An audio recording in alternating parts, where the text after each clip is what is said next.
आदरणीय सात संगत जी, प्यार से कहना धन्यकारी। सात संगत जी, दास आप सबके सामने एक साखी रखने जा रहा।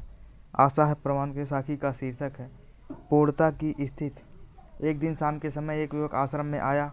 वह सीधा गुरु जी के पास पहुंचा। दंडवत प्रणाम करके बोला, पूर्ण संत होना चाहता हूँ गुरुदेव।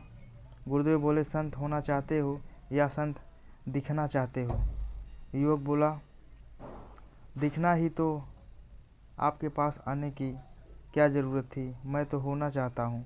होना मुश्किल काम है। यहाँ तो ज्ञानी रहते हैं, उनके लिए भोजन बनता है, भोजनालय में चावल बनता है, रोज़ाना धान कूटना पड़ता है। तुम रोज़ाना धान कूटो, यही सेवा है तुम्हारे लिए। मेरे पास आने की कोशिश मत करना, ज़रूरत पड़ी तो मैं खुद आऊँगा, तुम मत आना। कहकर गुरुदेव शांत हो गए। सत्य वचन कहकर युवक सेवा में जुट गया। आश्रम के पीछे भोजनालय बना था, वहीं बैठकर दिन रात धान कूटता रहता। थकता, सो जाता और फिर जागकर धान कूटने में लग जाता। 12 साल हो गए, गुरुदेव ना आए। वह भूल ही गया कि गुरुदेव ने आने को कहा भी था। उसे बस एक ही चीज़ याद आई कि धान कूटना, बस इसी में लगा रहता था। गुरुदेव का अंतिम समय आ गया था। उत्तराधिकारी चुनना चाहते थे। शिष्य एक बार गुरु को भूल सकता है, परंतु गुरु कभी नहीं भूलता। उन्हें अपने एक एक वचन की याद थी। शिष्य भी अनजान नहीं था, याद उसे भी ना था, परंतु उसे सिर्फ गुरु की आज्ञा याद थी और कुछ भी उसे याद करने का योग्य ना लगता था।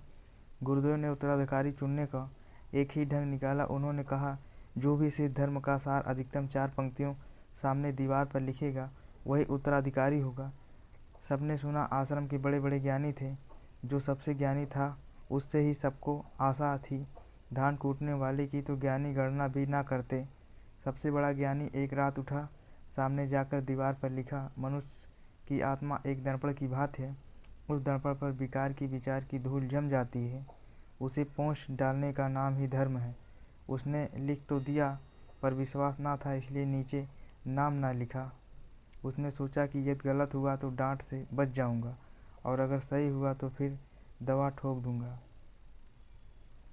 मेरे सामने टिकने की हिम्मत किसकी है? सब मुझे जानते ही हैं। सुबह गुरुदेव उठे तो अवशोषित हो गए। वह तीखे सिर में बोले कि मूर्ख ने खराब की है यह दीवार। वह ज्ञानी फौरन वहाँ से खिसक गया। पूरे आश्रम में सन्नाटा छा गया था। ज्ञानियों की बड़ी बेचैनी थी कि इसमें गलत क्या है। आत्मदर्पण की भांति बिल्कुल सत्य है। उनमें से कुछ यह भी सोचने लगे कि अंतिम समय में दुर्बलता से शायद गुरुदेव की दिमागी संतुलन बिगड़ गया है। अभिमान रखने वाले ज्ञानी सदा दूसरों पर शक ही करते हैं। वे अपने से ऊपर किसी को भी देखना पसंद नहीं करते। आश्रम में चर्चा हो रही थी कि इन चारों पंक्तियों की। सब गंभीर थे। धान कूटने वाले शिष्य ने भी सुना।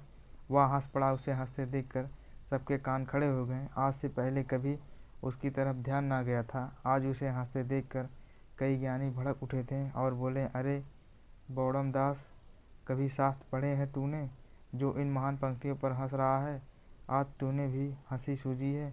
क्या तू जानता है कि धर्म क्या है? वह बोला, जानता तो हूँ, परंतु लिखना नहीं जानता। और फिर कौन गुरु की गद्दी के झंझट में पड़े। यह धान कूटने की सेवा मुझे तो सबसे बढ़िया लगती है, इसे छोड़ना नहीं चाहता। कहकर वह फिर धान कूटने लगा।